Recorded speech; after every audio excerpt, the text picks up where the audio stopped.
Bienvenue donc pour une petite, vidéo à l'atelier, les LEP, lycées professionnels sont, tout simplement à la une avec, le président qui a donc, parlé. Donc moi je sors évidemment, des LEP et oui, je suis pas très content de ce qui a été dit. Aujourd'hui donc pour faire, rapide, on a, 2 possibilités en gros, soit les LEP, soit les chambres des métiers. Les 2 sont différents même s'ils vont au même point. Si le premier, il faut mieux avoir un maître d'apprentissage pour démarrer, car à la chambre des métiers, si vous n'avez pas de maître d'apprentissage, c'est quand même assez problématique. En LEP, on peut faire des stages, dans différentes entreprises, ne pas avoir un référent, on va dire, maître d'apprentissage. Que l'on veut, cette fois-ci, c'est effectivement, le choix. Le problème, c'est que si on l'a pas, comment on fait? Est-ce qu'on apprend le métier ou est-ce que non? On ne l'apprend pas, je sais j'ai du mal à comprendre. Autre chose que j'ai du mal à comprendre, c'est le rôle des entreprises. Aujourd'hui, le vrai souci de la formation, c'est tout simplement, d'avoir un niveau qui est faible. Et on dit: «Voilà, c'est les entreprises qui doivent faire le travail». Bon, une entreprise n'a pas un but de former qui que ce soit, hormis s'il a pour ambition de le garder. Mais sinon, il n'a aucun but. Le vrai souci aujourd'hui qu'on demande aux entreprises, c'est de faire tout le boulot. À chaque fois que j'ai des jeunes, moi j'ai envie de me tirer les cheveux, tellement que je suis en colère, devant leur niveau. Le dernier ne connaissait pas les essences de bois, c'est la base. Les bases ne sont pas aujourd'hui apprises à l'école. C'est quand même très problématique. On peut tout donner. Aujourd'hui, on dit le bac pro a trop d'échecs. Mais le niveau est trop faible aujourd'hui. Il faudrait qu'il y en aille encore plus, j'ai envie de dire.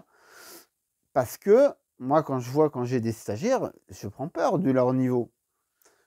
Niveau à l'atelier est faible et niveau éducation générique, le français, les maths et compagnie, c'est inexistant.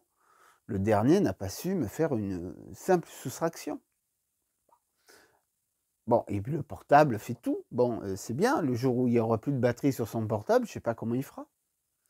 On doit revenir aux bases, c'est très important. Et puis autre point que j'ai trouvé aberrant, donc il veut, favoriser les métiers qui recrutent. Je suis content, hein, c'est bien.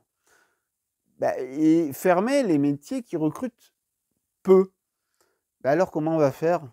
Comment un métier, qui a besoin de quelques bras, il n'y a plus de formation pour eux? J'ai un peu du mal à comprendre. La force des métiers et qu'il y ait un nombre impressionnant. Si on supprime des formations, on va supprimer certainement aussi des métiers. Assez étonnant de voir effectivement ces métiers qui sont plus difficiles, mais auxquels il peut y avoir aussi des emplois, moins peut-être, mais il y en a quand même. On les arrête, on continue, on fait quoi dessus? On ne sait pas. Donc voilà, on va mettre des moyens, on va continuer à faire des stages, des stages, des stages. Moi, je dirais que la meilleure chose, c'est de faire moins de stages, parce qu'un stage en entreprise, c'est avoir, souvent 2 bras, 2 jambes, pas forcément une tête, parce qu'on est rentable à porter les outils, à balayer un atelier. Vous voyez, j'ai pas de jeunes actuellement, je balaye moins. Oui, c'est une réalité aussi, mais apprendre, on est là pour nous, pour les accompagner, les aider, mais pas pour faire les bases, comme je l'ai dit. Il faudrait qu'il y ait beaucoup plus de travail à l'école. C'est à l'école que l'on doit apprendre les bases. Et puis un autre point non dit qui fera, polémique, c'est la durée de formation. Est-ce que l'on doit continuer des années et des années à faire le même nombre d'années à des métiers qui sont beaucoup plus complexes que d'autres?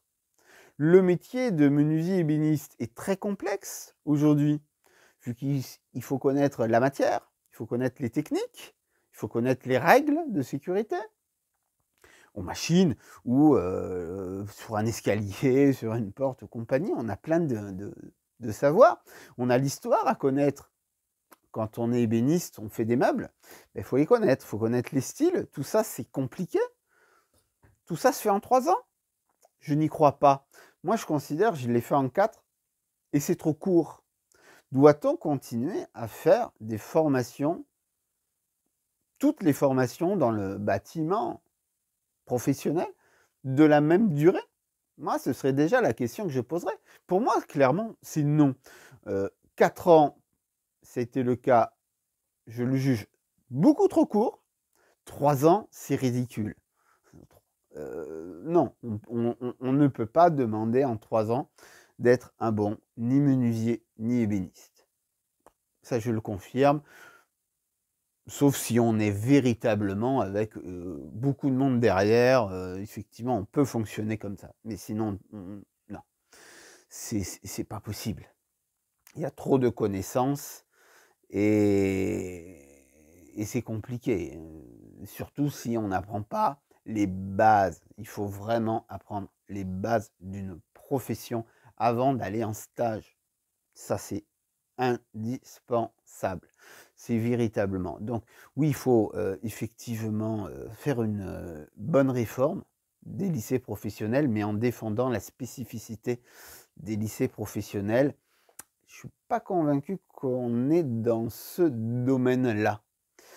Donc voilà, et puis les stages au collège, honnêtement, les collégiens, je ne suis pas sûr que je vais continuer à les prendre, parce que honnêtement, ils n'ont le droit de ne rien faire. Si c'est pour être assis sur une chaise, à me regarder travailler, ça ne m'intéresse pas. Il faut potentiellement des stages où l'enfant apprend, tient l'outil. Oui, mais il faut qu'il ait le droit de le faire. Et aujourd'hui, ce n'est pas le cas. Il ne faut pas qu'il se blesse, le pauvre. C'est vrai que toucher un marteau, c'est dangereux. C'est vrai. Sauf qu'à son âge, logiquement, il doit savoir planter un clou quand même. Hein. Bon, logiquement. Apprendre de la technique aussi, s'il peut. Les premières bases, il peut aussi. Mais on n'a pas le droit de le faire légalement. C'est bien, alors on va continuer comme ça, on s'en débarrasse pour les mettre en entreprise. Non, on n'est pas là pour ça. On est là pour les amener à apprendre, à faire du plus, comme on dit, mais pas les bases. Non, ça, je suis en colère d'ailleurs. Parce que chaque fois que j'ai des jeunes, vous savez, je leur demande leur cours. Parce que je ne condamne pas un jeune qui n'apprend pas de ne pas savoir. Vous savez, c'est le dernier que j'ai eu qui ne connaissait pas, qui ne savait pas faire la différence entre une planche de chêne et de sapin. C'est pas de sa faute, hein. On ne lui a pas appris. Il ne faut pas le condamner. Il faut condamner le système, par contre. Pourquoi les cours sont totalement aujourd'hui en décalage? Je veux bien qu'on passe d'un métier qui est le métier de menuisier, du rabot à l'appareil numérique. Je veux bien. Je veux bien. Mais il faut dans ce cas-là beaucoup plus de temps. Il faut, encore une fois, la base, qu'on reprenne les livres. J'ai cette chance d'en avoir un du siècle dernier. C'était très court, mais c'était très long en temps, et c'était que les bases. Revenons sur les bases, on verra qu'on aura un meilleur résultat aujourd'hui, parce que moi, je regrette, mais j'ai envie de voir de la compétence.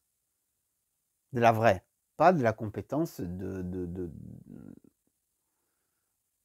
impressionnant, comme là, je vois les cours. Hein. Moi, si j'étais prof, je ne ferais pas ça. Mais si j'étais prof, est-ce que j'aurais le choix? C'est bien là la question. Voilà, donc voilà mes petits commentaires. Faut défendre surtout le LEP, faut défendre autant la Chambre des métiers, faut défendre le choix de l'apprentissage en alternance à l'école un peu plus. Il faut garder cette liberté de choisir. On peut aussi être passé par les compagnons. Il faut garder ce choix-là. Il est important. Il faut défendre l'intégralité des métiers, les métiers en devenir, les métiers de notre histoire. Il faut condamner aucune profession, même les métiers rares. Moi, je suis en tant que professionnel de l'incrustation dans un métier rare. Alors on le supprime ou on le supprime pas? Telle est la question. Enfin voilà, un petit mot sur ce qui s'y passe. Un petit mot pour, mon vécu, 26 ans, d'artisan après avoir fait le CAP, le BEP, le diplôme qui a disparu, puis le bac, ça a duré moins, 4 ans. Toujours là, je vois les choses, je vois le niveau qui baisse et je suis plutôt inquiet et quand j'entends ce qu'il a dit notre président, ça me rassure pas. Allez, à très bientôt.